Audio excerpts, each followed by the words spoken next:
இதுவால் ஆசிரியர் பெருமக்கள், பெற்றோர்கள், மாணவர்கள் இப்போ ஏப்ரல் மே மாதங்கள் வந்து நம்மளுக்கு சம்மர் வெக்கேஷன் இல்லையா, ஸ்கூல் அடைச்சாச்சு. என்ன பண்ணுவீங்க? வீட்டில் உட்காந்து ஃப்ரீயான டைமில்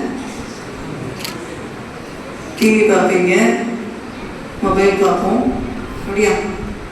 டேப் இருந்தால் டேப் பார்ப்போம், யோகா போவீங்க, very good very good. Karate படிச்சுட்டு இருக்கீங்க, வெரி குட். வேற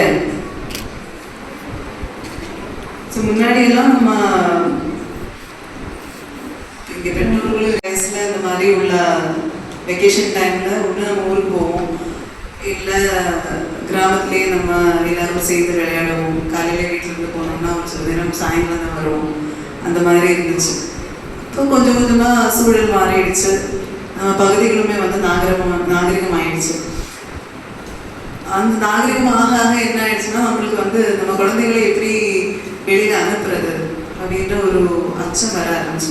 நம்ம அனுப்புனாலும் கூட பக்கத்து வீட்லேயும் தெரிஞ்சவங்ககிட்டையும் அனுப்புவாங்க ஒழிய ஃப்ரீயாக அவங்கள வந்து முன்னாடி மாதிரி அனுப்புகிற ஒரு சிச்சுவேஷன் இல்லை. நம்மளுக்கும் அந்த ஒரு இது இல்லை. மேபி கிராமப்புறங்களில் இப்போவுமே அந்த ஒத்துழைப்பு, அந்த ஒரு மக்களுக்கு இடையில அந்த என்ன சொல்கிறது, கோஆப்ரேஷன் எல்லாம் இருக்குது. ஒருத்தருக்கு ஒரு வீட்டில் உள்ளவங்களை மற்றவங்களுக்கு தெரியும் அப்படின்ற அடிப்படையில்